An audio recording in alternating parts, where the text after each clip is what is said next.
ഈ ആഴ്ച നടന്ന ഹോട്ടൽ ടാസ്കിൽ ബിഗ് ബോസ് ശരിക്കും ഉദ്ദേശിച്ചത് ഓരോരുത്തരുടെ ക്യാരക്ടറാണ്. ആ ക്യാരക്ടർ പിടിച്ചു പോയാൽ അത് പോസിറ്റീവോ നെഗറ്റീവോ ആവും എന്ന് മനസ്സിലാക്കാനുള്ള ബുദ്ധി വേണം. ചേട്ടന്മാരെ ഒന്ന് മനസ്സിലാക്കുക.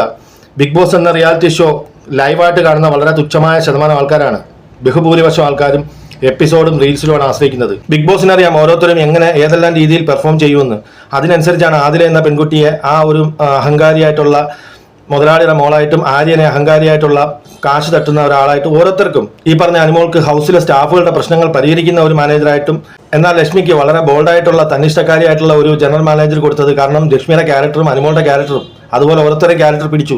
ആ ക്യാരക്ടർ പിടിച്ച് ആ ക്യാരക്ടറിൽ നിന്ന് അവനവൻ്റെ ഗെയിമാണ് കളിക്കേണ്ടത്. ക്യാരക്ടർ മാറി, അല്ലെങ്കിൽ ഷാനവാസ് ക്യാരക്ടർ മാറി, അനീഷ് ക്യാരക്ടർ മാറി എന്ന് പറഞ്ഞാൽ ഈ പറഞ്ഞ 90% വരുന്ന അല്ലെങ്കിൽ ബഹുഭൂരിപക്ഷം വരുന്ന റീൽസും എപ്പിസോഡും കാണുന്ന മനുഷ്യരുടെ മുന്നിലേക്കാണ് ഈ സാധനം പോകുന്നത്. അവിടെ ആദില നെഗറ്റീവായി. ഇനിയിപ്പോൾ ആദിലെ പിടിച്ച് എല്ലാവരും കൂടെ പിടിച്ച് ക്യാപ്റ്റൻസി നോമിനേഷനിൽ കൊണ്ടിട്ടു. അപ്പോൾ വീണ്ടും നെഗറ്റീവ് ആവുകയാണ്. ഇനി ആ കൊച്ച് എത്ര നാൾ കഴിഞ്ഞിട്ടായിരിക്കും ഒന്ന് പോസിറ്റീവ് ആവുന്നത്? ഇത് ബുദ്ധി വേണം.